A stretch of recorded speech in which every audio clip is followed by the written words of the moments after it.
Thank you for joining us along a monumental journey for this podcast as we have officially taken this show live in studio. This is the 38th episode of the podcast that is full of shenanigans and laughter, and we'll talk everything A7FL Nevada. This is the self-proclaimed second best podcast of the A7FL. This is the other side of the ball. As always, I'm the host and tour guide along this journey, KC Cox, and alongside me as we move around the table, it's Double A, Anthony Alvarez. Greetings and salutations, my friend. Scott, the Viking McCorkle. Gang, gang, what's happening?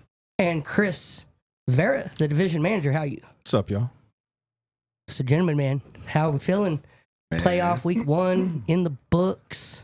I'm happy, man. We got to see some hitting this weekend. Oh, boy, did we. Across the board, we got to see some hitting. We actually got to do a full 60-minute game. When was the last Under time the we got to do lights? that? Under the lights. I don't even remember. Right. Right? It's been at remember. least, it's probably been It's at been a least minute. 3 or 4 weeks since we've actually had a full More game, than at that. least under the lights. More than that, because we were off for We a were week. off for 2 so, weeks. Yeah, for a week. So I think it's been a good month. at But- least. At It least. did not disappoint. Not at all. It did not. That game was thrilling. Every single snap counted in that game. That was crazy. I'm still a little torn about that 3-on-1 being called back. Because of the celebration. I get it that some of the players came onto the field. I understand that. But it was part of the celebration. Like, he was gone. Nobody was catching him. It didn't affect the play. I understand, but still, that one call, the composure to stay on the field right there, I don't know. But the ground rule states you can't come on the field to play when a play is going on. I understand your point. You're talking about that force. Yeah. Yeah. That was called back. That whole thing. Even the though they ref, scored the on ref the came up possession anyway? into the booth. Will came up into the booth afterwards, and he was like, "That was what it was. It was illegal participation because he turned around and started backpedaling into the end zone. So his team automatically thought he was in the end zone. He wasn't. He was at the 7-yard line. Oh, the good old Deshaun So Jackson they came rule. in. They came off the Forgot about that. off the sideline onto the field a little too soon, and it ended up costing them points. Which at the end of the day, if you look back on it, kind of ended up costing them the game. Well, not necessarily because They still scored, on that same possession they got in the end zone anyway on a fourth down on a tough run by Rock, but the final score was a 2-point loss. So, Right. Yeah. give or take, if that touchdown would have stayed on the return, who knows what could happen? Can you say that one more time? What was the difference in the score? 2 points. 2 Now, points. how many times have you heard me say, right here on air, how much those conversions are going to cost teams in the playoffs? Man. How many times have I said that? More And than we saw it once. because it literally came down to that conversion in the end Yeah. that cost them. They didn't get the 2-point conversion because of a drop pass in the end zone. That was Now I'm also gonna call myself on that because I called that game a 21-point deficit. well, we all called that one Well, we all majorly said it was going wrong. to be a 20-point victory, but, at the end of the day, we all agreed that Sick would win the game. But, I mean, it really was a tale of two halves. Because, I mean, if you look at the first half, it was all force. It was. They were up 19-6, imposing their will, doing anything they wanted to do. It just seemed like Sick was out of sync. And you just thought, whoa. But as always, the detriment, when you allow a team to score 21 unanswered, it's hard to beat them. I will say that. I will agree with that. But You asked this question, and there was a key drive towards the end of the half. And Yes, it was. it was 19-6. Yep. And Sick held on fourth down, and you said why they didn't do the 3-on-1. And then you asked directly after that, if Sick scores, does the momentum change? I said, if they score on this possession, yes, it does. They scored, and it got did. within Game was 6, over pretty much. Yeah. and in the second half, Sick outscored them 14-6. Well, like I said, I will go ahead and look at the receipts on that. I was wrong. Oh yeah. The 21 points that Well, I I called. We all were. I said 28 or 30, so But- I was way wrong. The But thing about it is that everybody's got to think, and I know that talked to Troy, and he was like, the guys are pretty upset. I said, well, good. That means they're going Yeah. to play harder. right. Did anybody stop and think for a minute that I might have done that on purpose? Yeah. You know? Yeah. There's some things, I mean, you don't get to this age without knowing a little bit, Right. you know? But also at the same time, it just seemed like in the second half, it just seems like the force offensive play con was a little bit Different. lethargic, for lack of a better term. You know, I was thinking the same thing because sitting off to the sidelines and watching the game, looking at it through a different lens during that second half.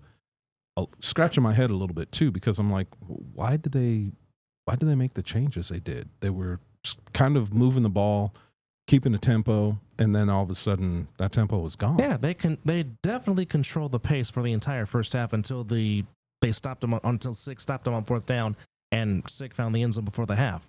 But then after that, just everything just changed, and you're like, what's going on? Yeah. Are we not giving enough credit to Sick with it? to Mark Gray and the defensive players Oh, of no, Sick with it no. to solve the problem? They did fantastic halftime adjustments, no question. Yeah, no, like, and the team as a whole made the adjustment. They definitely made a lot of adjustments, but that has to an adjustment like that has to come from coaching down. Oh yeah. That big of an adjustment. Oh, Because they couldn't stop a bloody nose in the first half, and they have the personnel to do it. they couldn't beat their way out of a and- wet paper sack. And I guarantee you, all of them went back and looked on the film, especially that D line, and they watched like their splits. They looked at how they were approaching their assignments and how they chose to engage. And I mean, at least I hope they did this. But It seems they did. changed. It changed in the second half. But I would hope that they would see like how the force came at them, because honestly, if we look at game film from back east, if we're looking at this like from a Nevada standpoint, right? Right. The force ran a fairly East Coast type offense. Oh, very much so. So, and y'all, people be upset with me if they don't have the athletes in all the positions that the Watchmen have, that BIC have. Right. You know what I mean? Like, so like there's certain aspects that even though they came out of that game with a win, there's certain things they got to look at, like, okay, well, we got to fix this now. Oh, absolutely. You know what I mean? Because if they get to the point where they're representing Vegas and Nevada in this championship, they're gonna need to be able to stop that run from game. Like, you can't spot those back east teams 19 points No. or a 19-6 lead. You No. can't do that. No. Like, You're not- especially with like the Watchmen. Oh, I boy. dare somebody to give the Watchmen that lead. Oh, give. You Yeah, know I what was I mean? going to Because say, their give. defense flies around so crazy, and we have to pay attention to these things. I've started looking at things like, as I get healthier, I'm looking at these things for like these games from a different standpoint. From Like, a- it was an entertainment and like From an analytical production. standpoint. Yeah, from an analytical standpoint, and like to where I could kind of just talk my shit. You know what I mean? But now looking at it as a ball player, like getting ready to play next season, there's things we need to address out here.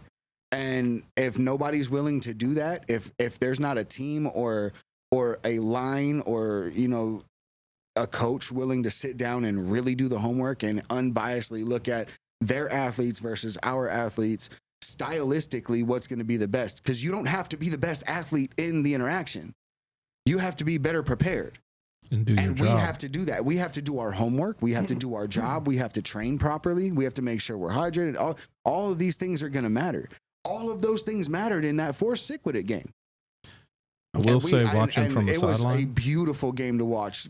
Huge shout out to both sides. yeah, Good No, God, that was fantastic beautiful. game. Fantastic game. But- I'll tell you, Before the game, I had people ask me, like, how do you really think this game is going to turn out? And I said, well, I said it on the podcast. It's going to be 30.6. I said, but here's where the chance for the Force comes. Do they start Fox or do they start Rock? And they started And if they Fox. start Fox, I believe they have the better shot, because I believe that will get the team out of the gate faster, quicker, with more momentum. And it did. Well- and And it worked. did. It worked. It worked for 30 minutes. the one thing that I saw different in the Force was their running ability that I had questioned in the past. But I Man. mean, that B gap run They ran it. was, I mean, they were trying to run it down their throats until they started to make that adjustment. But it's a small adjustment, and that's It is. that's really the adjustment I was talking about.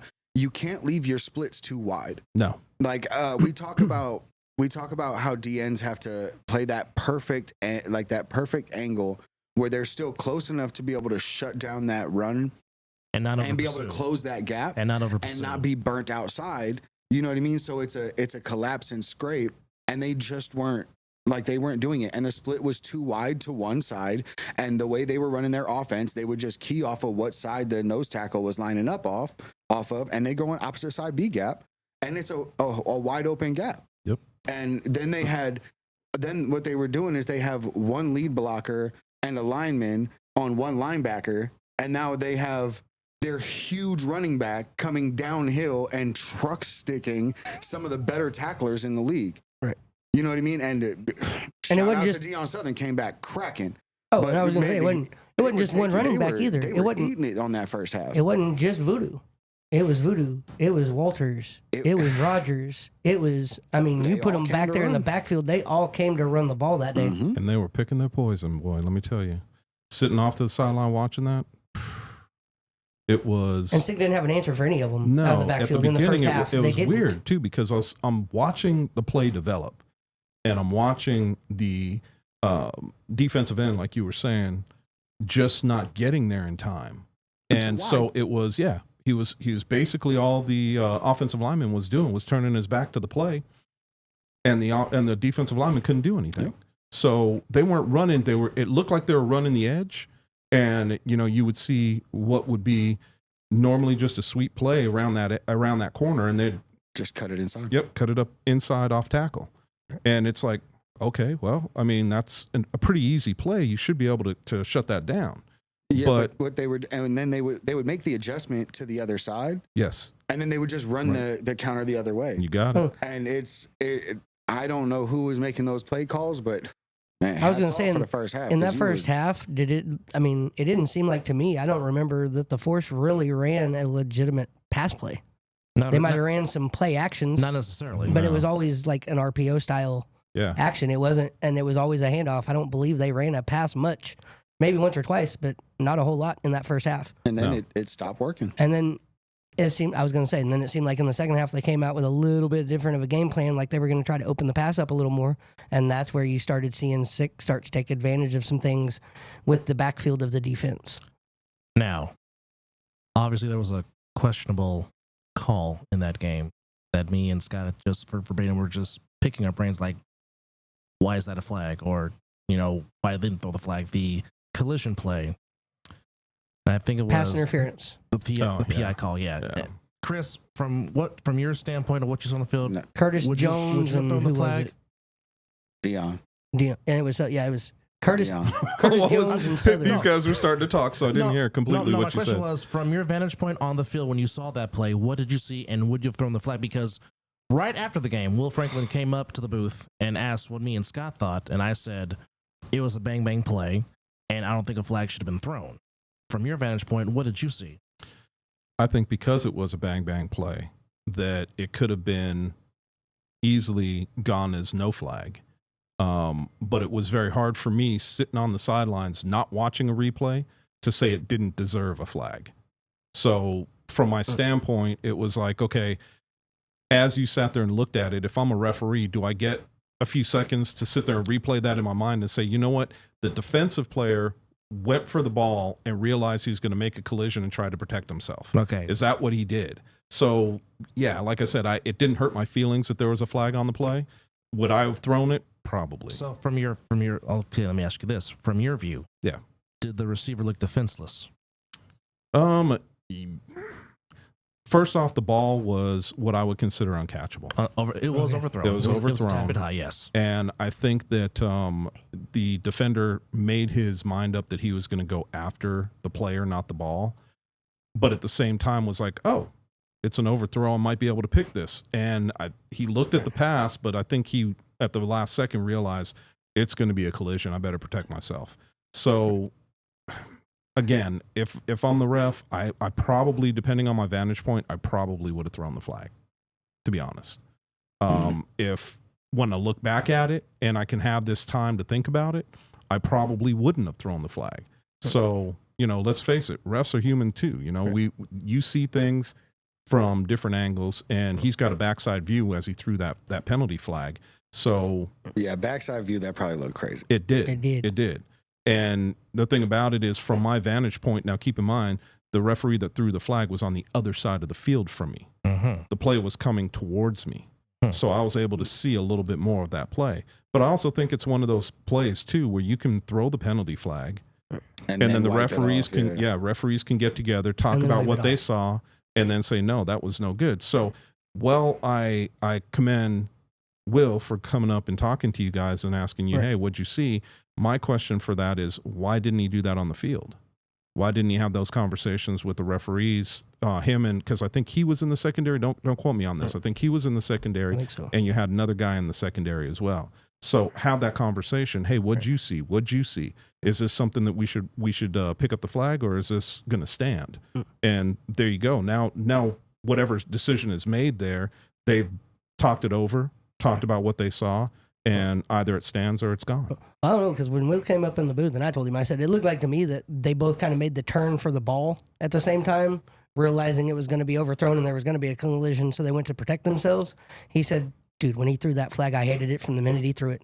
I did not want him to throw that flag at all. I hated it. He did say that. Well, go have that conversation on the field. I mean, it really, that type of a bang play, and I hate, going back to the archives, but it just kind of reminds you of the old Immaculate Reception where, Jack Tatum just obliterates Richard Fuqua, and of course, we know what happened after that play. Yep. But that on the common grounds, that's what it looked like from the booth standpoint.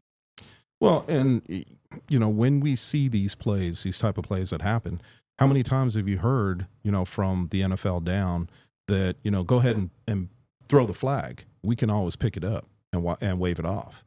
So if that's the case, then, let's make that call and wave off that play. That would have been a good way to do it. I have to address this just because, and it's kind of out the blue, but just like going through like the comments, I am getting torched right now. Pretty much like what's coming through in the comments is it wasn't necessarily like what I said. It's more of what you guys were leaning to. It wasn't Sick making the changes on defense, even though I saw them making some changes on the D-line specifically. Yeah. I don't know if that was individually or not, but the play calling did definitely change. And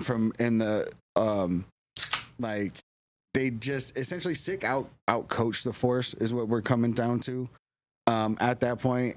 And this is all coming from the comments, and that essentially like the fact that Fox didn't have the experience to call those same option, like those RPO plays, right, like down the stretch, like maybe he got a little frazzled or whatever just happened. That's kind of how that game was going. Like, so that's the general consensus of what's going on in the comments. I don't know. I kind of saw, Sick making the coaching adjustments, you know what I mean? Like down the stretch, whether they were individually or as like a D-line or a defense as a whole. They definitely still had some of those huge gaps later down the road, and we called them as we saw them, from the box. But, I feel like they made some changes. It's just they gotta work on some things heading in, looking forward into the playoffs. Well, I don't think you make a bad call with what you're saying. I think that everybody has an opinion as to what went on. Everybody sees the games a little bit different. I mean, let's face it, if it wasn't for announcers, would we all see the same things, right? So we all have opinions. And when it comes to football and what goes on the field, opinions matter because we're watching. You got all eyes. So, Scotty, I don't think that your opinion is a bad one. I think that you're right on. I just think that general consensus is that y'all are right, though.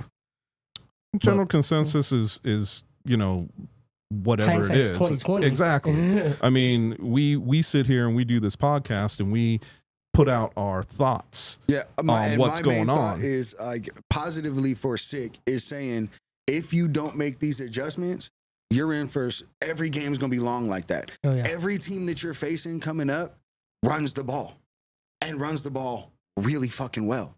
So that's true. Like no matter what route you are coming across, you have to be able to stop that run. And if you can't stop a B gap run, and next week, what you can't do anything the rest of the playoffs. Like you're gonna end up getting Fees and Dion hurt because they're little guys coming in and trying to hit these guys. Like now you guys got LA coming in. Mallard's a big boy and he next runs. week it don't get easier because you got the Aces and they're known for their gap runs too. They don't have the team. No. They don't have the team to compete with Sick. No. But Mallard could wear you down, and it doesn't matter. They're not going to win. Aces aren't going to come in here and win. No. But what happens if Dion dislocates his shoulder or pops a collarbone? You know what I mean? Like, God forbid. I'm not putting this on nobody. But what if this happens because you're letting a running back get all the way to the third level? Like you got to find a way to stop this at the first level of at defense. the line, or at least second level. Not even your D line is too good to not win that battle in the trenches the way you have to. It's not all about getting past the O lineman. That's not the point of the D line. No. Your sole goal as a D lineman is not even pressure every play. Sometimes you got to lock up a gap. It's not about the glory on D line. If you want glory, get the fuck off the line. Go play linebacker or some shit. Get the fuck off the line. That's not what you need to be doing. This is about the team winning. By any you means. You can't play D line without wanting the team to win. You can't want stats and play this position. No, because you're just gonna end up being sorry because you're gonna miss your gap and you're gonna get blown the fuck up. The reason why the great teams are so great is because they're selfless, not selfish. This coming from a defensive lineman, so it should tell you something. Exactly. You know? That's defensive lineman insight, right? But speaking of that, speaking of the LA subject though, can we talk about the showing that both our teams did in LA? Now, if you would have told me that it was going to be a 1-1 split, I think most of us would have taken that because most of us did agree that Over the Top could go there and win, which they did. They put up a 50 burger, 58 exactly on the vibe. Right. But the showing by the Hunters, they fought. And only to lose by 8 to supposedly LA's best team in that division. Well, there's something to be said about the Hunters. And I said it a couple times on this show, too. The first team that I thought had the most heart was OTT. Period. Right? They play with it. They show it every single weekend. No arguments for me. And the team that I thought that had the second biggest heart was the Hunters. I mean, there's games, there's no way they should have even scored points in this year, and they did. So, to me, that's also showing heart. The fact they played a game with 6 people. Exactly. So, I mean, now we're talking about what they did against the Aces. I mean, look, I've been reading in the chat, and I had no idea the Aces were talking so much shit. Had no idea. And then I'm reading all these guys, telling the Aces, yeah, we can't wait till you bring your butts to Vegas. You got sick first, and that's what you wanted, and you said you're going to blow them out. Let's see how it goes. Look, man. If you show up and you play against Sick the way you played against the Hunters, you can get your blown day off the field. is going to be long unless Sick does what they should do. And then at that point, if you play like you played against the Hunters, you're going to get mercy ruled. There's no scare of It'll them be an winning. early day. And I do want to address that. Like, we did have a response from Mark Gray, who is the coach, and I want to address it. Because we've been addressing the rest of it. He really, from what he's saying, is they didn't scare them. Like, they really wanted to just absorb the best blow, like it, just kind of tiring them out. Let them go. Let's keep this close. And then they made the adjustments, turned it around, boom. Then they pulled it out at the last second, which is kind of exactly what happened. They let them keep running. And then all of a sudden the Force were tired. Sick turns on, puts it in the next gear. And now they take the lead again. It's if that was actually like how he planned it and pulled it off, that's fucking sexy. Like, I can't even lie, because to pull it off like that late with that few points and like to just know like, oh yeah, no, this is how we're gonna do that. We're just kind of gonna take their best shot and then we're gonna turn around and we're gonna win anyway. Right. That's pretty gangster. Yeah. Well, that's the mentality that they have over there, though. You don't expect any less. I don't think when it comes to Mark and that whole team, that's the way they've it's been that way for them all season. There's something else too that I think I'm going to bring up, and that is the fact that I love the fact that I hear when I'm on the sidelines. Love the shots that I take. Oh, you're all over so and so. You're all over their nuts. You like this team. You like that team. Makes me giggle every time. Makes me giggle because it's like if I pick one team over another team, I like them better, right? Forget the fact that by the way, yeah, they beat you guys. Yeah. Right? Yeah. We're going to pass that up, but we're going to say, Chris, you were all over. Come on, man. Get real. I talk about every team on this podcast. It doesn't matter who they are. I give everybody their flowers when they deserve it. Yeah. If you don't deserve it, guess what? You ain't getting it. I was going to say, that's the way it goes. We give them the flowers when they deserve it, and we drag them when they don't. So Exactly. So, I'm not on any one team. My thought from the beginning of this, I just want the best team that represents Vegas to be in the play, to travel. Because I got sick and tired of hearing, "Oh, we've already seen your best." No, you haven't. No, you haven't. You haven't seen shit. When they said the Force was the best that we had, Yeah. they failed to bring up the main point that was a best of 3 teams, not a best but of they 8. still won. Like here's the thing. Like and we that- gotta that is, like though. and then back to me going from analyst back to now to being a ball player.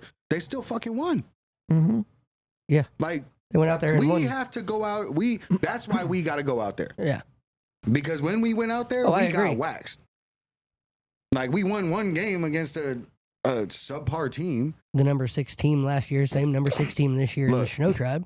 I mean, Subpar. yeah, subpar. Yeah, But when they played VIC, they got waxed. yeah, they did. Okay, but They had some good players, and but we had the thing is the teams we're sending back have the experience of being out there. Right. Well, Force was Vegas's best at that time, exactly, but that times They have might have changed had- in Vegas.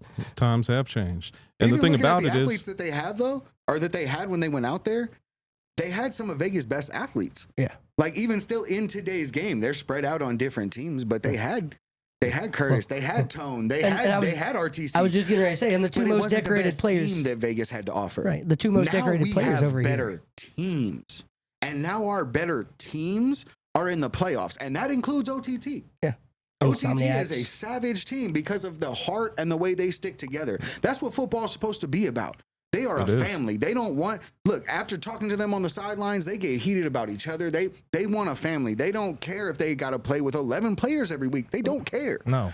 They want nothing but dogs, nothing but savages, and they're gonna wait until they find that diamond in the rough once a year if they have to. It is. Give me your 100. in 4 I'll give years. you mine. exactly. In 4 years, they're gonna be a Who's that? OTT. OTT is going to be 4 dude, seasons. 4 seasons, not years. 4 seasons. dude. Because OTT, they're only. gonna I be a guarantee you, problem. they only pick up 1 or 2 a season. I would Because agree. because they're G and Crown are gonna wanna. They're gonna definitely want to handpick what's coming in. If Crown stays, like, and with how athletic he is, and G and if everybody stays, Earl and Yodi Mac, if they all stay, that core And will Mr. they will only take the best. And I look forward to seeing how they build up. Skype.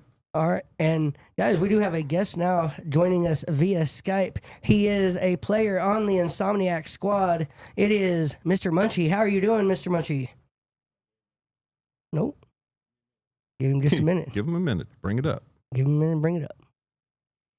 So another. So, So one other thing I He'll be do joining want us to in just bring a up, second. looking into the playoffs, and that I don't want our Vegas teams to overlook. I've spoken with a couple of people that have been around the league for a little bit about it, especially Derek Duncan, and I want to express the flow of game that we see on the East Coast compared to what we see on the West Coast. Right. There's no question. There's no questioning anything. These guys know exactly what they're doing, where they're going with the ball. They know the play calls. They know the audibles. They're not taking the time in between plays. It's a fast-paced game. I feel like they get way more. They run at a higher RPM than we do right now, and I'm not sure if that's a product of our scheduling or a product of how we play football. But we need to address that, like as players looking towards like the future and playing with that East Coast style. They know the game too much. They're experienced. They know when to slow down the pace of the game. They know when to speed it up. They know when they can tack it on. right. And I think now we do actually have Munchie. How are you doing, Munchie? Want to adjust that in a minute. I'm good, man. How y'all doing? Doing good, doing good. The ever so versatile one. Throwing So- passes, catching passes, Oh. blocking, Making doing whatever one-handed he grabs needs with to toe do. drag swag. Bro, that catch was Listen, crazy. I just do what I'm needed to do. That's it. There you are. Ultimate team player. I dig it. So while we have you here, Munchie, I want to ask you in particular, how do you feel? I mean, I know you guys walked away with the blowout win, 71-0, but how do you feel that your team, the Insomniacs, played last Sunday? Honestly, I wish we could have got a chance to work on more. Teams are gearing up for the playoffs, and our whole thing is we want to be our best going into these next couple of games. So to only be able to run 8 offensive plays is kind of unfortunate for us. I think we did stats last week, and our defense had more touchdowns than our offense. So Yes, they did. it makes it a little hard, but I think we want the reps because we know that with reps we get better, and that's really how we're gonna Tell them to start running out of bounds when they make them picks.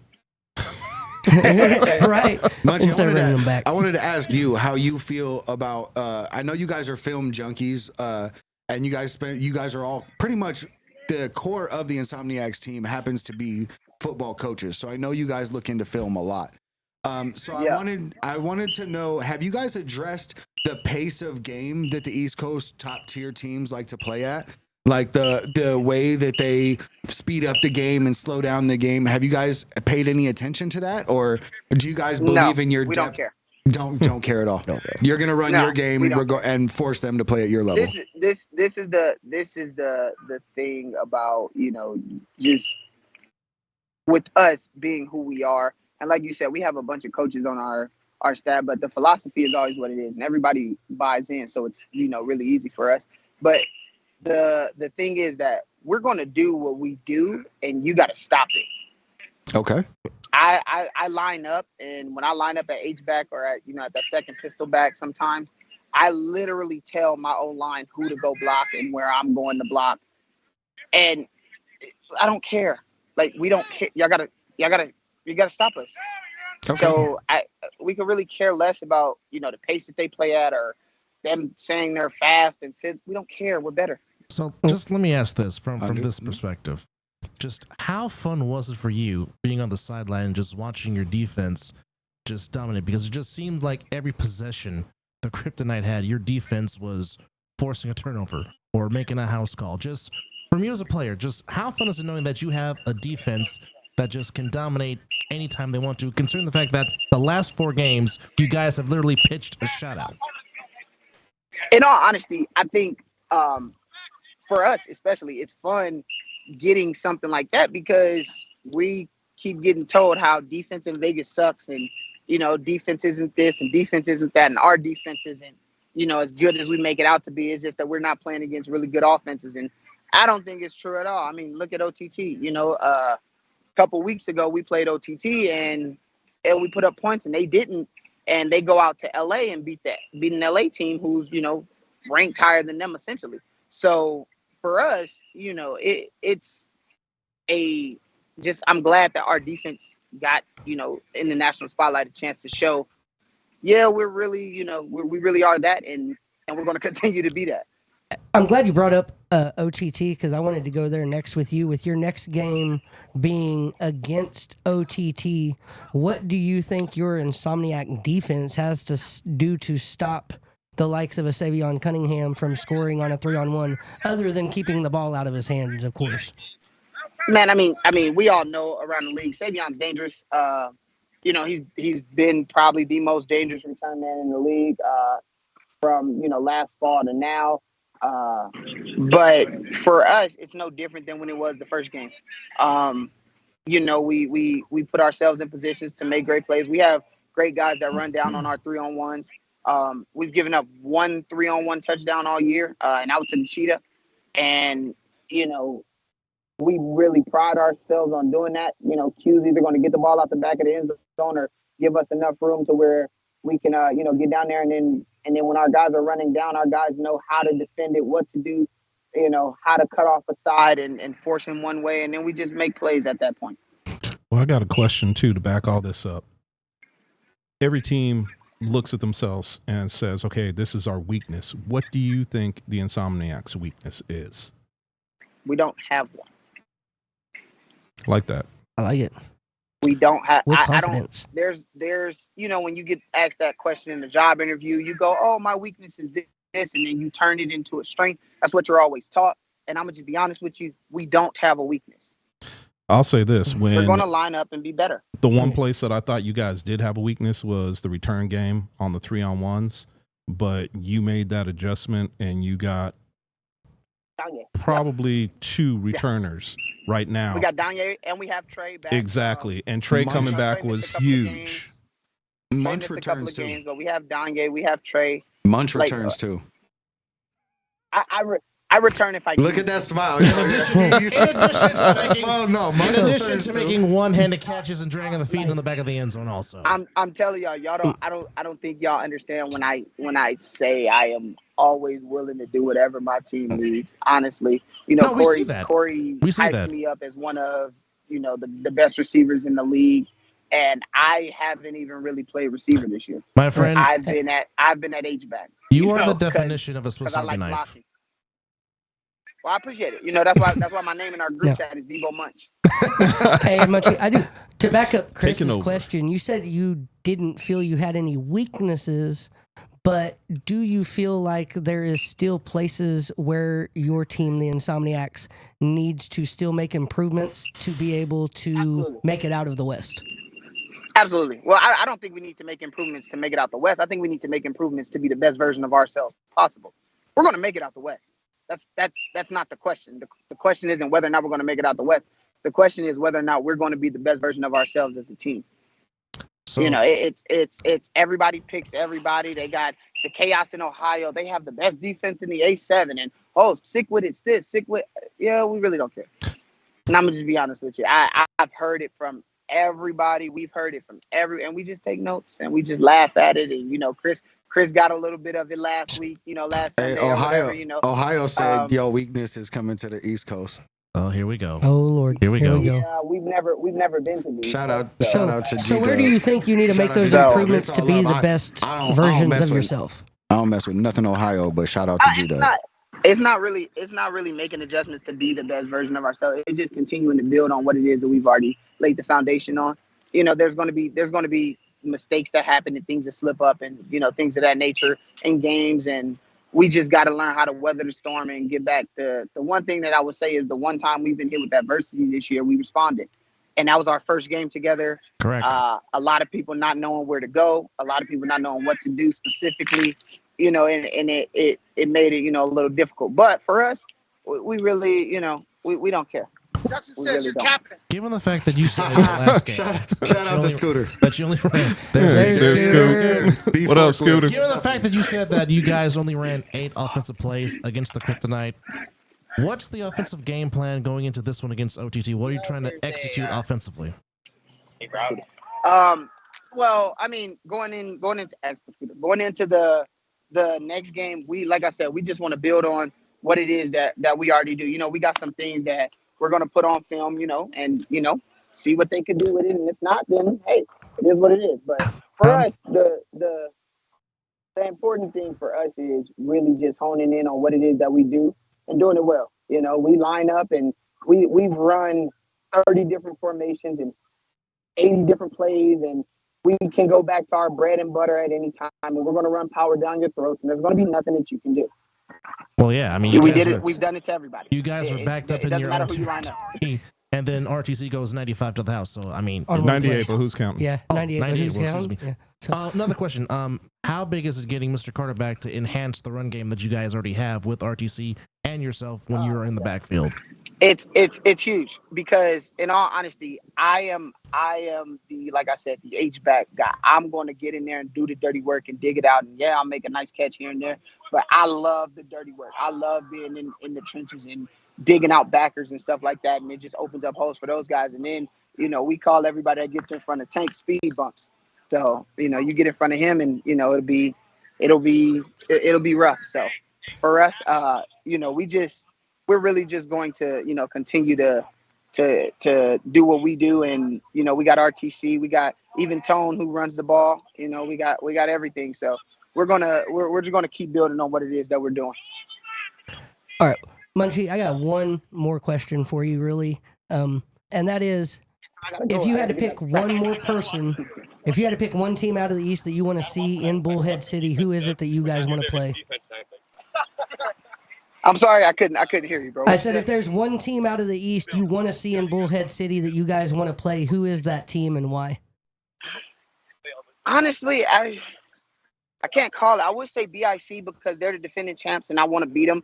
I would say the U because, we watched them beat BIC this year. I would say the Nightcrawlers because everybody's so hyped that DRC's there. And, I feel like he dog food just like everybody else. Oh my. You know, there's all of that, you know, Pow, and, pow. and in all honesty, we don't care. Like when I say this, and I know y'all probably think I'm just talking because I'm just confident but it's really our mindset. And it's really how we feel. We don't. You're going to care beat who anybody that lines steps up in front of you. Anybody that lines up in front of us, it's an L. And that's our mindset going forward. That's going to be our mindset throughout these playoffs. That's going to be our mindset once we get to Bullhead. That's going to be our mindset after Bullhead going into the fall once we already got the trophy. It is what it is. So do you play better angry? No, I don't get angry on the field. Damn it. All right. Okay. I'm just thinking of ways I can piss you off. That's all. Take way too much for me to get angry on the field. Damn it. Well, I'll piss you off before you get on the field then. Hey, man, I appreciate y'all having me. I got to get back to my boys and coaching No, thank you for joining us. No, thank you very Appreciate it. much. Thank you. Thank you, Munchie. Thanks, Munch. And gentlemen, that was Munchie from the Insomniacs. Appreciate it. And with that said, I'm going to kind of put a little pressure on you, Scott. We've What's up, man? been teasing it for a little bit. Are you gonna make an announcement here tonight on what yeah, I'll team just you're go gonna ahead and- run with? I'm playing In with the AJ future. and Mac. I'm gonna go play with the Insomniacs. So it's gonna be a sleepless day in Vegas. Yeah, no, I'm for the gonna Vikings. just go ahead and go play with them. Like Mac is such an influential person in my life and a lot of people's lives. Like he does a lot for the community, for the football absolutely. community. Like he does a lot for a lot of people. That's a brother to me. You know what I mean? So like I'm gonna go play with him. And AJ's my favorite player in the A7 right now. So Yeah. I'm gonna go ahead and go play with them. All right. Well, I hope we can call it. And I'm not gonna say it. I'm not gonna say it. I don't want to jinx anybody. I'm not gonna say it. I want to, but I'm not gonna say it. I'm just gonna let it go. Let it go. Come on, Chris. No, I'm gonna let it go. I'm gonna let it go. I'm gonna let it go. 'Cause All right, it popped so- in my mind, and just as quick as it popped in, I'm gonna let it pop out. So Nah, it's all good. Like and no disrespect, like absolutely no disrespect to Sick with it. Like, yeah, nah, like I get it. I honestly the reason behind it is and I don't really give a fuck. I'm gonna put everybody's business out. Oh, here we go. Nah, like from what I hear, a bunch of people like, you know what I mean? Like after this season, we never know what happens. I want to play with specific guys that are like family to me. You know what I mean? Like J-Dot, you and y'all team is loaded and stacked and well coached. Y'all don't need no more piece. Like y'all have y'all rotations. Y'all have everything you want to do. You know what I mean? Like I feel like that team is more established and set. Sick. Whereas like Sick with it. Like they have like I feel like that's already like they built their franchise already. Oh, you know what I absolutely. mean? And like It feels that way. the way I feel about it is there's so many talented people on the Insomniacs. When and if they win this championship, who knows who will go where? Right. Well, we But got the new team in the Alliance I'm coming very in the dead fall. set on So playing with a certain like with certain people.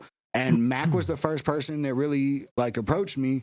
Like me and him were supposed to play together originally. Right. And things just got, miscommunicated between who he was playing with and who I was supposed to be playing with. But after the surgery and everything, and after everything happened with Kryptonite, like I just kind of backed up and I looked at where I thought my talent would best be served. And it's not against anybody else. Really what it is I think Sick is more stacked at my position.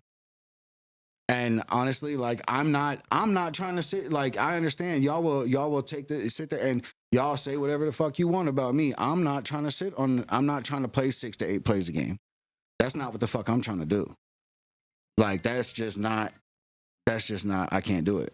So Well, you made it perfectly clear because you've said this plenty times, during the broadcast. You want to win. For you, yeah, I wanna win. For you, it's all about winning. You want that ring. You want that championship. So it's people not gonna even be just a matter mad. of where you can be used the best. It's where you think you might actually have the best shot at going and Are you sure you being can make a the team? competition. man, look, if I the don't, natty. man, it is what it is. You know what I mean? Like Messing with you, man. Messing with you. Yeah, and I'm not even saying that I'm back to where I was. Like I'm back to where I was before my surgery, but I'm not to where I was, like to where I feel like I can be. Like people, you know what I mean? Like takes and time, it's all man. respect. It's all respect to everybody, man. Like it's really this is just what in my gut, like where I felt like would be a home to me. And I love the structure and the schedule and everything that they have. The whole organization of Sick with it. I love it. I love everything that they're doing. I just, you know what I mean? Like they're so stacked, man. Like Can I just sum it up for you real quick? It feels good to be wanted, right? It does. That's what it's all about. And, you know, when I ran my teams, it was all about us being family. We used to go out drinking together. We used to go out and, you know, party. We'd hang out together, all that, because guess what? You're going to play and show up for your family each and every weekend. So, and you're going to play your ass off. So I respect that, man. You got to do what you got to do, and you got to do what you feel is best for you. So you'll never hear me down you, you know, let's say sick with it. Some, you know, wins the Nationals. Okay, you're going to play with the national team. Great. You know what? I'm behind you. Man, look, I'm rooting for you. Honestly, that was one of the reasons I didn't want to like say where I wanted to play, because people are gonna be like, oh, you want to go to the best team, man. That's cool if you feel that way. You don't fucking know me. Yeah, no. You don't know me for shit, because that's not how I roll. Like I'm family over everything, and Mac is family to me.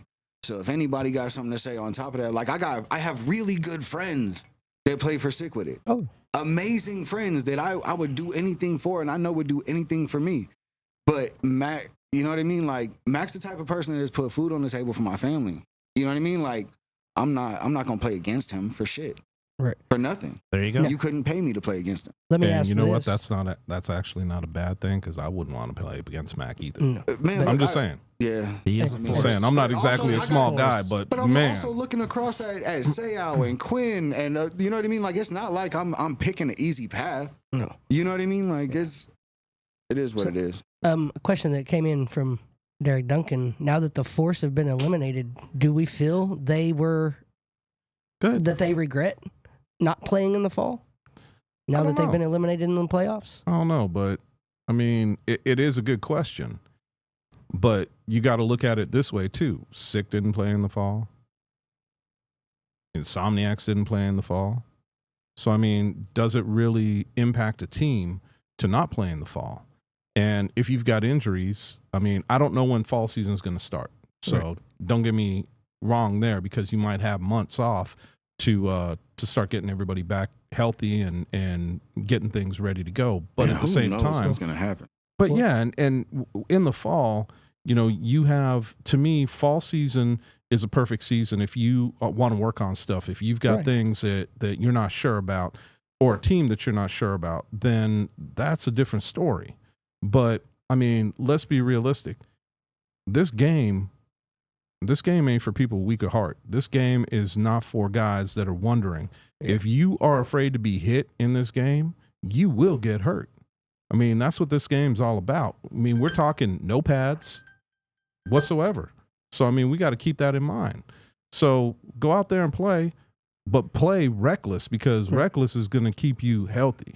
And, you know, we look, no pads, no problem. And it Bottom looks line. like the early signs from what I've seen anyway on Facebook is the Force don't look to make any changes and play in this coming fall season either. They look to take this fall off because a lot of their players are going, look, we don't have a fall team, so where are we going to play in the fall? Who should we play with? So by early signs, it's looks like they're going to stick on that same path of spring is it for them, and they're not even going to try to compete in the fall to try to get better. I kind of thought that maybe after seeing how this season played out and how slow they got off to that start, that maybe that might sway them a little bit to maybe want to participate in that fall just to get a little extra work. Because while they were working their own stuff in the gym, we saw that them working their own stuff in the gym evidently didn't make them the top because they struggled. I mean, it is what it is. The thing about it is, I agree 1,000% with Scotty here when he talks about family. I mean, look, you have a bunch of boys that are playing football together. Guess what? They could argue, they could fight on the sidelines, they could say what they want, because at the end of the day, they know that they're going to put all that pressure back on the team that they're playing. And so to go play, I mean, look, Kenny Mack is a hell of a dude, and I would be behind him too. He and I have had a chance to talk off field. He's a stand-up dude, and I mean, he's never going to do something wrong on purpose. Let's just put it that way. This guy is going to go out there and be a part of the community. He is going to do the things that need to be done, and I have a lot of respect for him. But I got a lot of respect for everybody who plays this game. This game isn't for, like I said, it's not for the weak of heart. You're going to be out there playing your ass off, and you could have anything happen to you at any given moment. The fact of the matter is, we play for the love of the game. And I'll be honest, if I was 20 years younger, I'd be out there playing.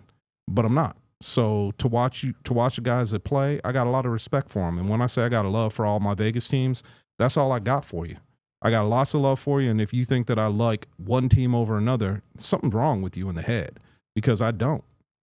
I like all our teams, and I stand with the whole thing of what Kenny started, and that is Vegas versus everyone. I was going to say it's the division over all the others. I almost kind of wish we did a draft league instead of anything else.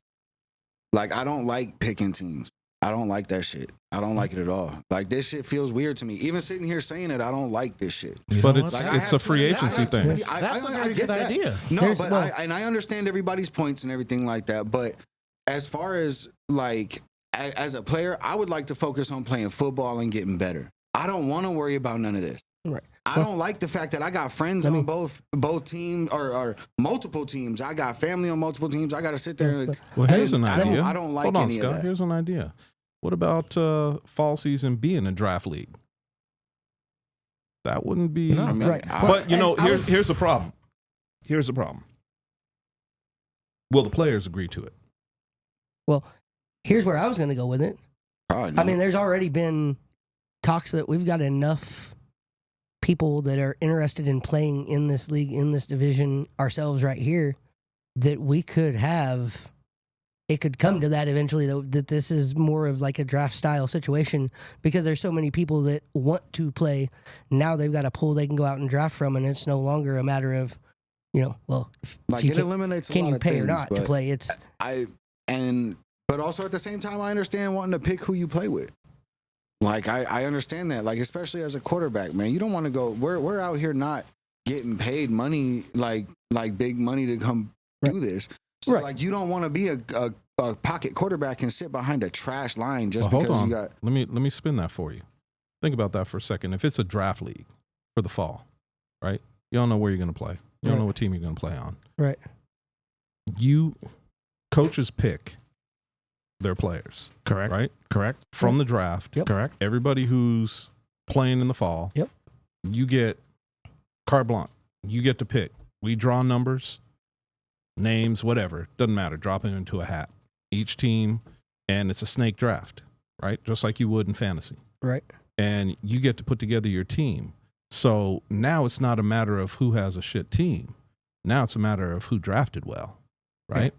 So now we can take a look at, and we can can take a look at that. And can you coach that team up? Exactly. So now you get to see what players and coaches are really made of, because the other side of that is game one, and this is just what I'm saying. I'm not, I'm throwing it out there. Game one, hold on. Game one, all rosters are locked. You don't get to move. You're playing where you're playing, period. Right. You don't get to move. You play who drafted you. And now we get to see what teams are really made out of. We get to see what coaches are made out of. We get to see all of it, because you could be on a shit team. We should take a poll on that. We should take a poll on that. Like, seriously. I feel like that's where we're building to. No, like, it helps a lot of things. Like, and granted, it would cause some problems. There's gonna be some glitches in the matrix. There's gonna be some things that get messed up, and people are gonna blame the league, and people are gonna try and blame Derek and. You can blame me. I got broad shoulders. I'm okay with that. Happens. Like, no, like it's gonna happen. But I think this would be a step in the right direction for the entire league. You know what I mean? Because then, at the end of the day, it's the bigger picture. But I still understand, like, certain people wanting to be able to pick a team. But I'm not. I'm an athlete. I'm not a coach. I'm not a ref. I'm not that. I'm an athlete. I want to play ball. I want to hit somebody. Here's the biggest. All this other stuff is just extra to me. Right. Well, here's the biggest point to that. We're trying to be we're looking at ourselves and being broadcast as a professional league. No, we are. Professional leagues are draft leagues for the most part. If we can't do side bets, man, we are a professional league. Exactly. The sponsors and the money will come if the athletes show up. The money won't be here until the athletes show up. Well, so you got all these freak athletes in the gym you next to and all that, man. Have them come out here, because worst case scenario, like, we can't get the sponsors without the athletes. Well, and we got to put the tape out. We got to put the film out. Bring your own photographers. Pay the photographers that are out there for your individual That's why shots. we're having the combine. Get this stuff out there. Like we need to figure out. We need to do our part as players, 2 of them, and combines, as representatives of the league to try and spread the word on this. Like we can't rely on the management of the league to do that. If we want to get paid, we have to put in work. But hold we on, can't expect to hold on. Like, I just want to say something. We can't do bets, but you know what? butt naked booty scoots. Oh, here we go. I'm gonna call it now, and I'm gonna challenge it. Kelly Hurst, if you're listening, personal bet, you and me. Aces win, I'll wear an Aces jersey. Sick with it wins, you wearing a sick with it jersey. Oh, Hit me up and boy. let me know. I called you earlier, so talk to me. I want to see if you're gonna take me up on that bet. Well, and with what Scott was saying, to go back to the money don't come until the athletes are here. If we gear more towards a draft style league, does that bring more of the athletes and less of that, for lack of a better term, gangster ball mentality that we've seen so often?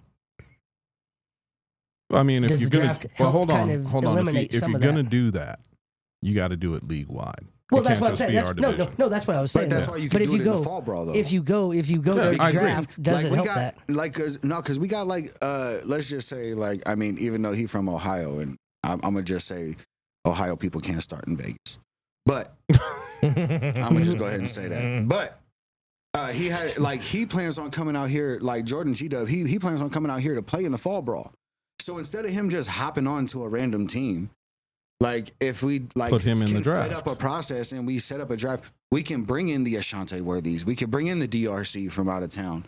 You know what I mean? Like, and we can run this fall brawl, and you know what I mean? They can get sponsored by somebody on their team or sponsor, you know what I mean? To where like they can like couch surf on like the different teams for whatever it is. You know what I mean? Like, No, I would agree couch with you. surf to go play in Miami. Right. You know what I Agree with mean? you. I would couch surf to go play a fall brawl out in Jersey. Them Right. boys are hitting. I would love to play a season out Now- there. That would be great. back to the whole DRC thing. Could this possibly knock down a barrier to where other retired NFL players come into this league? Oh, absolutely. And I mean, end I think up it was back in already retirement starting to home, happen. just We're like he already about starting to to. get those views and those eyes on this league when you look at Tomlin and Ben Roethlisberger. Like, these are big names in the NFL that are looking at us. Now we got DRC playing. Why Look, doesn't man. it knock down that barrier? Look, let's be real. The NFL doesn't want players past a certain age at certain positions, right? Right. Absolutely. It doesn't mean that these guys Still have can't lost. Yeah, it doesn't mean they can't play, and it doesn't mean they've lost the The passion? want to. Yeah. Right. So I applaud DRC for playing. My only knock. I love the fact that he's playing. My only knock is that they were able to pick him up for playoffs. That's my only knock. Well, I think he did play a week 3 game, which is the only reason they were actually allowed to pick him up in the playoffs was because he was already on that roster and had already played 1 game. Well, look, and I got respect for night crawlers, man. So I No. believe, don't quote me on that, but I believe that was how that went. Okay, is that even he if was- even if they did, I'm good with it. But what I'm saying is, I got respect for the night crawlers, and you know the thing about it is, after everything that went down with me for the East Coast, Right. one of the night crawlers was the one that reached out Right. and apologized. I'm like, dude, that wasn't you. I ain't worried about that. Come on, man. I got thick skin, and yeah, I bring it up all the time because as it turns out, it is also something that was watched very closely by a lot of players in our league that felt that the disrespect was there. right. And now they want to disrespect the players that are coming out here. So my thing is simple, man. Look, A7FL is A7FL nationwide. We're a family. But East Coast decided, and I told you guys at the beginning of this, I was going to talk shit. Well, here's me talking shit. At the beginning of that whole thing, you know, the East Coast was the ones that decided that they were going to break up that family with the disrespect that they had. Yet it's funny, all the guys that we've ever had come on from the East Coast, we've shown them nothing but respect. Respect Now, and love. all day. Exactly. And so while I'm saying that, don't get me wrong. You know, say what you want. Do what you want. The fact of the matter is, we're coming for that chip, whether you want it or not. And when you guys say, oh, well, you got to come out here and show us. Well, guess what? Where's the championship? Bullhead City? Exactly. So you got to come out here, since you guys are the champs, you got to come out here and show us what you're made of. And I can guarantee you, whatever team makes it, they're going to put something on it.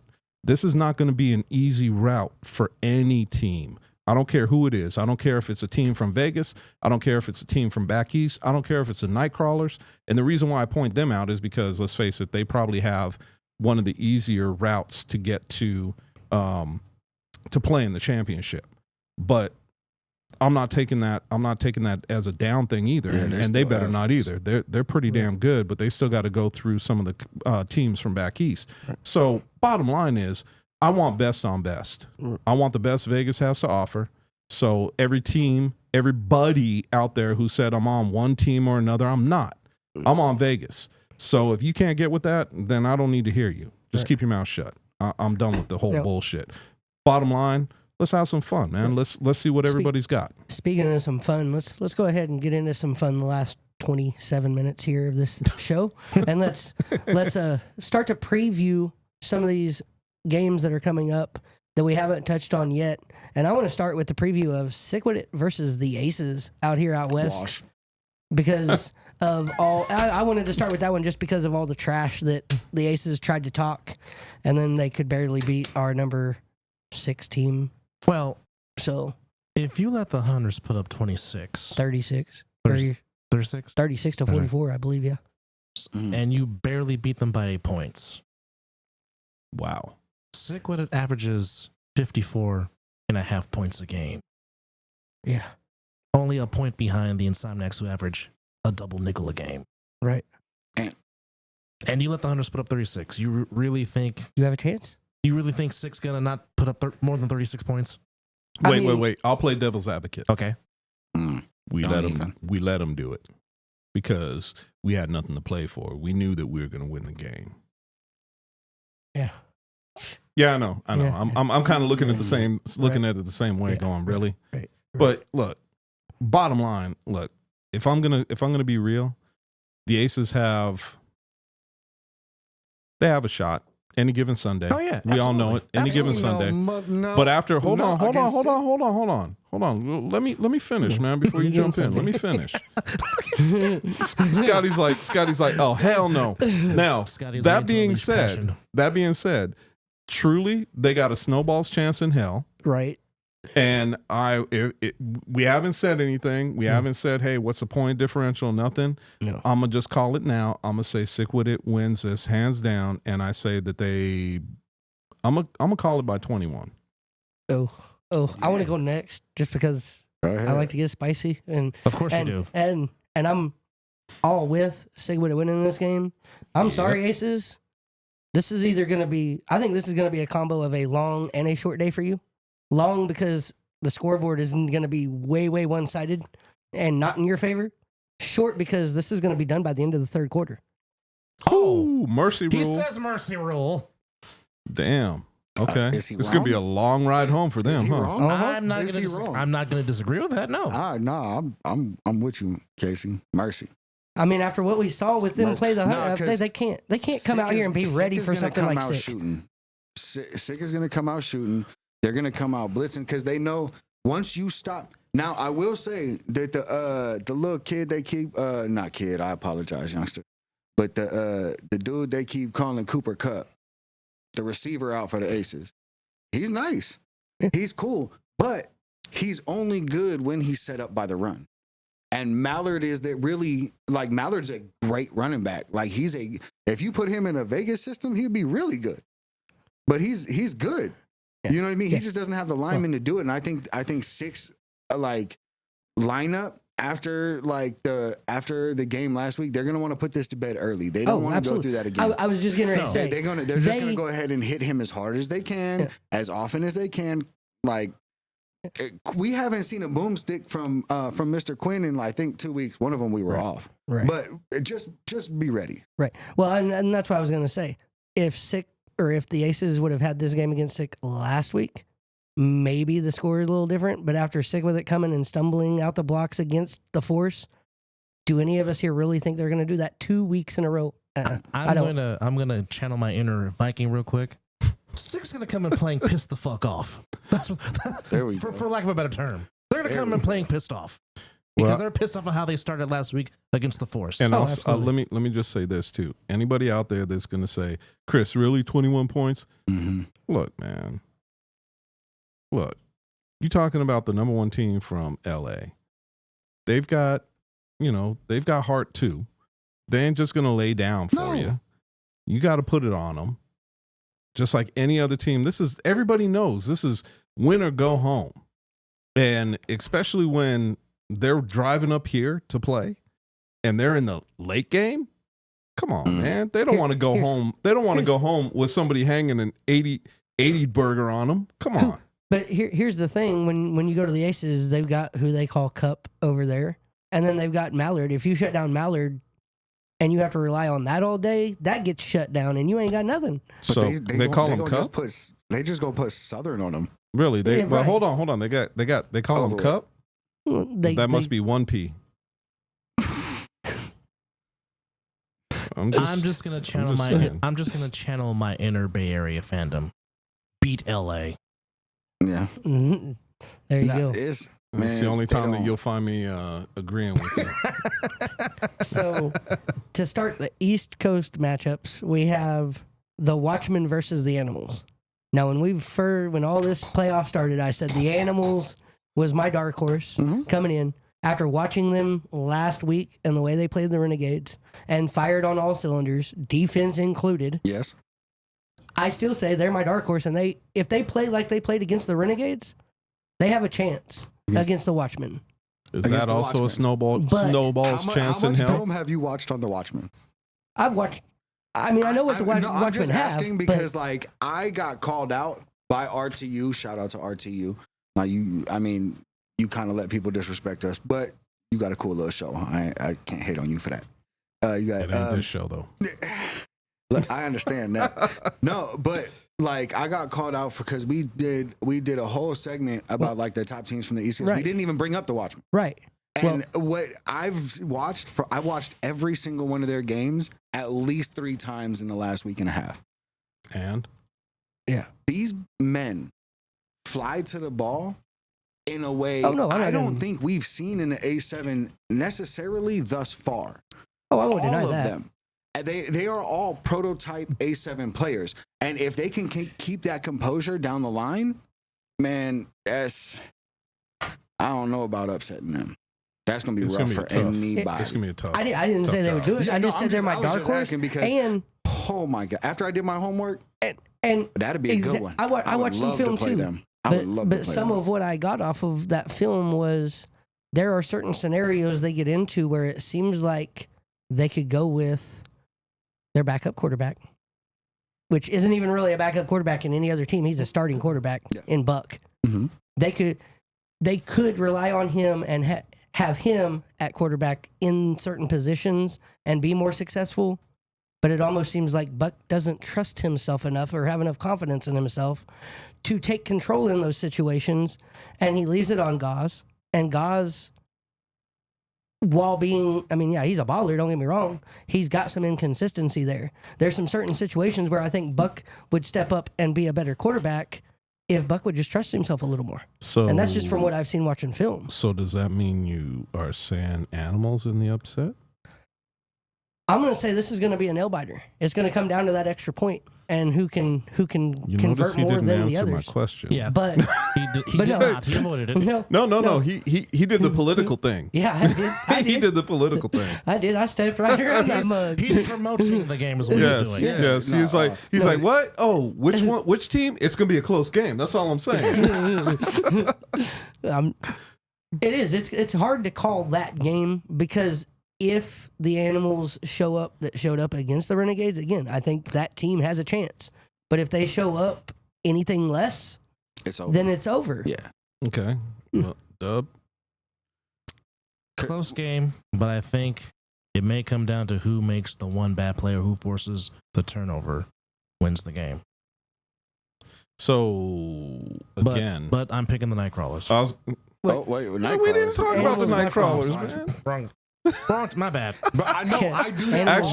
Actually, I would have done that with a smile and meant it. I meant to say the Watchmen. I'm sorry. The Watchmen, for some reason, they're not even close. But the Watchmen and the Nightcrawlers, I don't know what it is. Like, I get them mixed up in my head. I really do. But they don't even necessarily. Actually, I thought Dub was being funny. I'm like, he's like, yeah, Casey didn't I call do. it. I'm going to do the same thing. Watchmen, or excuse me, Nightcrawlers. Well, wait a minute. We're not talking about them now. I will go ahead and call it because on my bracket I have it.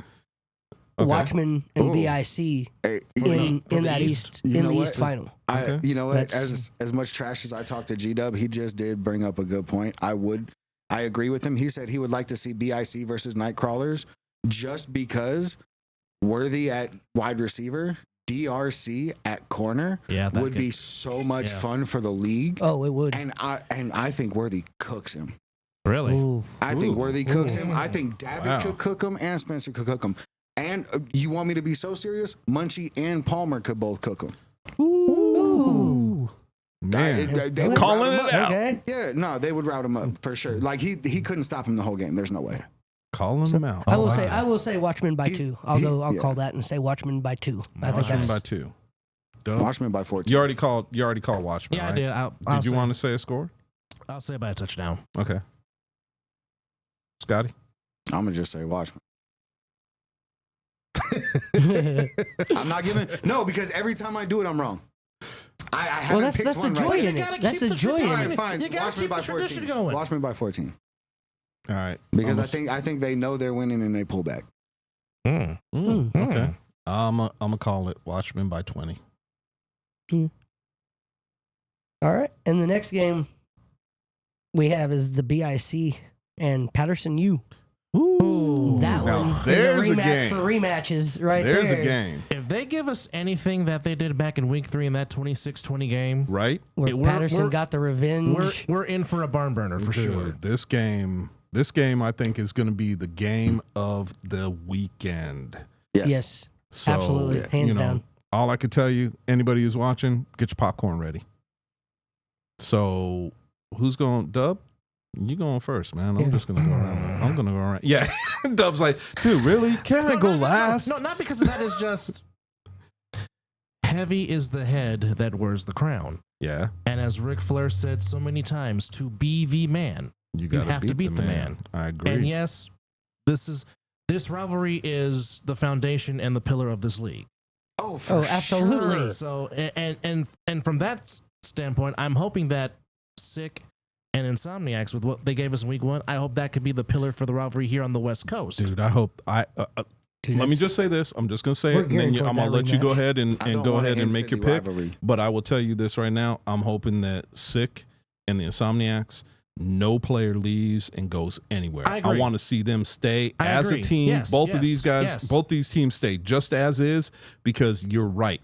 We are going to have a battle every single friggin' year, Yeah. and I can't wait for it. But anyway, go ahead. No, but I'm just saying it I like how Patterson came back and got the win in week 3, but it's hard to beat a team twice in a season. It really is.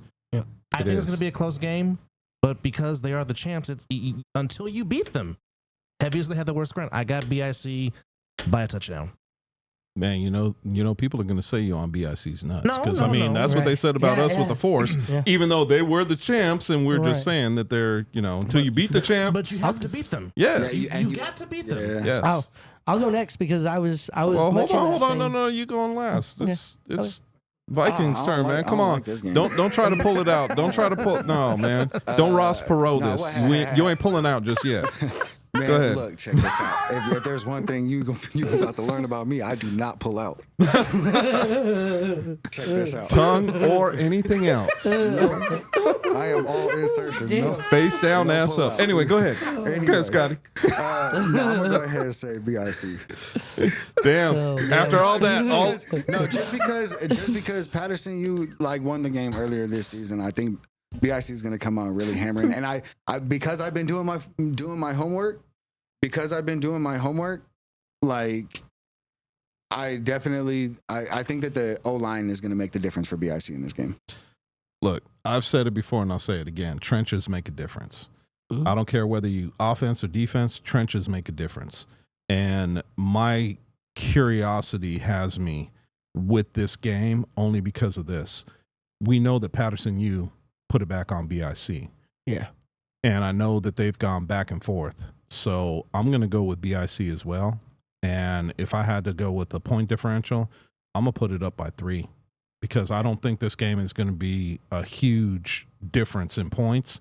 And I think that it's going to be really one in the trenches. Yes, it's going to be the best dogfight over the weekend. Oh, absolutely.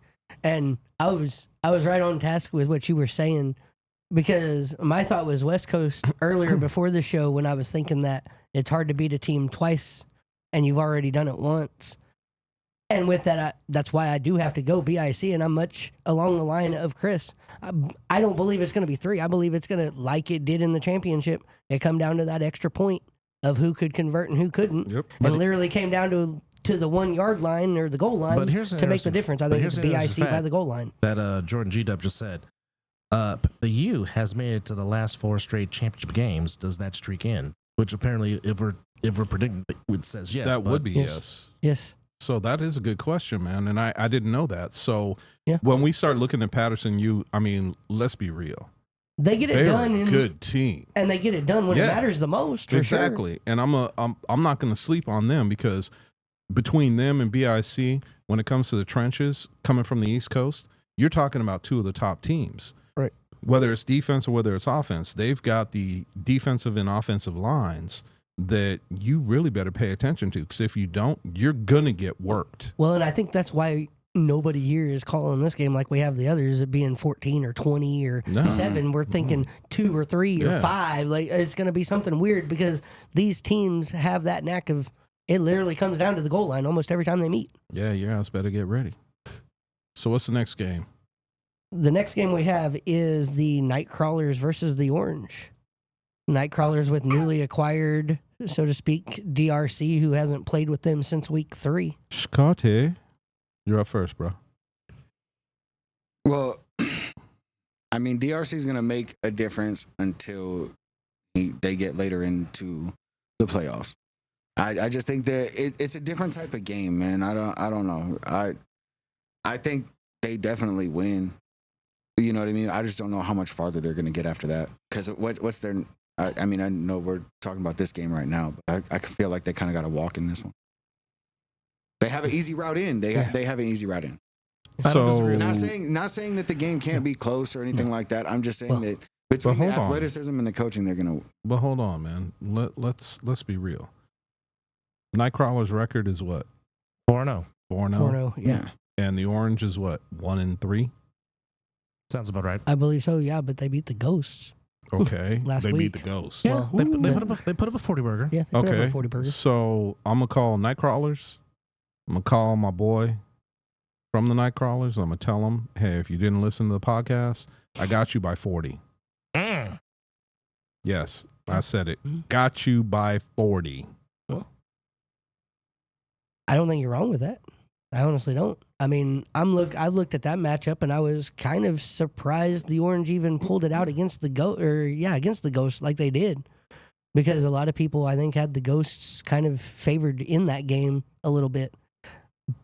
I don't think they bring it against the Nightcrawlers. I think the Nightcrawlers 40 plus. I'm just going to say that they could very easily, if they play the right game, have this done by the end of the 3rd. Mercy rule. Yeah. Next game? I didn't make a prediction yet. Oh, sorry, my bad. Oh, my bad, dude. Dub, Even though I kind of gave it away the last segment. Yeah. But ball head to ball head. My bad. Hey, my bad, bro. Shine to shine. No yes, problem. My bad. So the 2 games they played, combined score 118 to 20. 60, no. 118 to 57. The 2 games they played. It's going to be pretty much the same. Already gave my prediction last segment, so I don't have to say it again. Yeah. Yep. Already there. All right. One more thing I wanted to discuss, now that we've kind of gotten the picks out of the way for the seriousness of it. Is there any team... Did we get them all out? Well, we didn't talk about Insomniac. No, I guess we didn't talk about the Insomniacs and OTT. How do we think that game is going to go? Oh, damn, I'm first. Yeah, you're first. Damn it.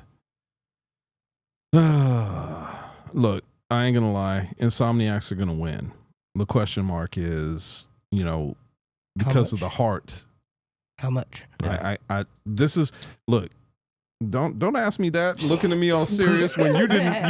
You had some games you didn't talk about point scores. Hey, so I'm not going to talk about points. I'm not going to talk about points. All I'm going to say is the heart of OTT beats strong, but Insomniacs, man, they are on a mission. And I want everybody out there who's listening to understand that. They are on a mission. Munch told me that. James told me that. Everybody's told me that. Mac, bro, love you to death. You even told me that. Right. They are on a mission. Their mission doesn't stop until they win the national championship. I don't even think it Understand stops that. there, really. So, I mean, no, they want to win multiples. Yes. This is no joke to them. No, this isn't fun and games to them. No, this this is is business. serious. They This want to is be serious. They want to be the 72 Dolphins of the A7NFL. They do. They are the team that I'm not going to sit here and tell you anything bad about. What I'm going to sit here and tell you is OTT's got heart, but Insomniacs are going to win that game. Period. Nope. I don't Casey? disagree. Yeah, no, I mean, Casey, you're up. I don't. man. I don't. I mean, But I will go ahead and put what I think a point differential will be. I think this is going to be closer than what some may think, just because, like you said, the heart of OTT beats strong. They've shown they can put up points. They haven't shown that they can do so well against a team like the Insomniacs. But I think seeing them earlier in the season and having that familiarity, I can see Insomniacs by 21. 21? Yeah. did it pain you to type that name in? What? What you just typed? Dude. Can I just say this? Go ahead. Man, Let's- I know let's we're go trying to clean this up, but fuck. Did that hurt me? Yeah. Hell yeah, that hurt me. Okay. Yeah. There's Okay. only one Sin City. Okay. Yeah. There's And And by the way, way, that's my other bet. If we go to Cincinnati, if we go to Cleveland and win, Cincinnati's got to change the damn name. I ain't playing. There's only one Sin City in America, and Yeah, I feel that's, like that's a little Las weird. Vegas. We've Anyway. been to City. I mean, I get it. It makes sense because it's Cincinnati. I mean, that it's cool, but we had it first. Like, that's weird. Derek wants to know what happens if they win. Do you No, think they I'm actually have a laughing. shot, Derek? I'm laughing for one reason, because They every have to time we win. talk about it, he's like, "Don't bring my name up. Just read what you said, what you got on the phone." I'm just gonna say it. I'm just gonna say it because that was funny to me. Anyway, what happens if they win? They're not. They can They're still take the They damn not. name They're off not. and figure out something else, because there's only one Sin They're- fucking they- city. they- Get it right. they don't have nothing for us. No. They don't no. have nothing for us. We ain't like. I don't think as anybody has Vegas an as a Ohio whole- team going. So Vegas as a whole is concerned has nothing to worry Well, about. So here's my until question: If the East. What's up? the Insomniacs do run the table, let's just hypothetical. Okay. If the Insomniacs run the table, why do they have to go to Ohio if they have the better record than whoever Ohio's representing? It's just the way they put it down Just from logistics. A7. Okay. But I'm Okay. hoping that next year, and this is when we go back to nationals from fall season, I'm hoping that records mean something, Right. and it starts making teams travel where they should, rather than the opposite, Right. right? Where One- it's just Number set. one should stay home. That's Exactly. for sure. Exactly. And play at home through the playoffs. You got it. Because there's a reason why they were number one throughout the whole season, and that's the Insomniacs. So not only are they number one, but they're number one nationally. So you want to beat the champ, like you said. You want to be the man. You got to beat the You have to man. beat the man. Well, guess what? The man is 6-0 right now. Yep. Next. No, well, no. Well, hold on. Hold on. Yeah, I mean, I get what you're saying, but to actually beat a man, number one ranking doesn't make you the man. Yeah, but No. number one ranking doesn't make you the man. A championship. Championship. Does. No, I does. get So- that. so- I get that. I get So that. you- But if to you're be sick, the man, you got to beat BIC. okay, but if you're 6-0 and BIC's 6-1, 5-1, Then that's awesome. Until you got that belt and that ring, it does not matter. It Facts. doesn't matter. Facts. Ask the Patriots. It doesn't matter. what's the next one? I was just going to ask one more real quick question before we started to wrap things up here, and that was, do we feel like there is anybody that could pull off the upset this weekend? And if so, who do we feel that is most likely to be? Damn, it got quiet. Everybody is just like, eh. I've said the animals, and I feel like it's the animals. For an upset type Yeah, thing, I that's think what it'd be I was the gonna say. animals. Yeah. Yeah. If it's gonna happen, it's gonna be them. I really don't think that there's another team out there that truly can pull up the upset. I really don't. I mean, unless I'm punch drunk, and last time I checked, I'm not. Regular drunk. Or just regular drunk. Yeah, that could be the possibility too. But fact of the matter is, I don't think there's a team out there right now, the way this thing is set up, that can pull up the offset. The offset? Wow, the upset. Maybe I am drunk. Just a little I bit. don't know. Hey. Penalties do offset from time to time. They do. Yes, they do. Yes, Yes, they they do. do. So, but I think with that, I think we're all in agreement. It would be animals, and that's the one that looks like that makes the most sense. Because honestly, if Patterson beats BIC, is that really an upset? No, it's I not. don't think so. So that's why when I won. said upset, that's why I put it like that upset. It would just enhance the rivalry if it happened again. Nope. So, God, Can you imagine what I would hope happen it next does. year? let's Man. go. Let's go around the table real quick. Parting shots before we end the show up. Start with you, Dub. Well, starting this Sunday, we're going to bring you a new outlet to the NFL. It's called A711, which means it's our own version of NFL Primetime, NFL Game Day Final, giving you highlights from the action that is the A7NFL. So we're going to be located at the famous Westgate inside the wonderful largest sportsbook in the world. A711 Sunday. Check your local listings for highlights. Nice. Scott. Man, look, it's all love, man. A7 Vegas versus everybody, man. Let's go out here, man. Bring this chip home. Like I don't care about anything else, man. I love all of you, everybody, every single person that laces up with an A7 jersey. I got a lot of love for you, but Vegas is all that really fucking matters. Let's be honest. That was very passionate. What about you, Mr. Vera? I've got to look at things through rose lenses sometime, being the division manager. So I got to thank all the teams that have played to this point. Thank you all for what you've done and bringing up this league. But at the end of the day, what matters the most is the playoffs and the championship. So good luck to all the teams that are left in the playoffs. But I will reiterate what the Viking said: Vegas versus everyone, and I will always have my boys back. So if it ain't a Vegas team, it don't matter to me. All right. And for me, I'm going to say this. I feel like we are on a train wreck course for Sick and Insomniac rematch Give it to me. for the West Championship. Give it to me. I feel Yes. like we're on a crash course for a Watchmen versus Nightcrawlers East Championship. This is gonna blow some minds. That game is going to blow some minds. Gonna be Because I fun. don't think either team is ready for the changes that the other team has made. I think, and seriously, that's gonna be What that's I'm gonna even be a what I'm- backfire in a cannon. That's gonna be crazy. and what I'm even more excited for is that game. I'm gonna be watching it as a fan because I'm gonna be selling fireworks in Louisiana on that game day. So I will not be around. I will actually get to watch it and Fireworks? enjoy it. Louisiana? Shout out to Yes. my high school coach, Yes. Sean Patton, who's out there watching to me, man. I almost didn't shout him out, Yeah, man. He's but been a bunch of comments. I go out there love every you, summer Coach. to do fireworks, so that's where I'll be at. So I'll actually get to be a fan of that game, which will be a good game to be a fan of. Well, I'll hold the fort down for you. I appreciate that. Y'all have fun. And that's going to wrap it up for us. Until next time, we will see you on the other side of the ball. Peace. Gang, gang. Team over everything. No Let's go. pads, no helmets, no problem.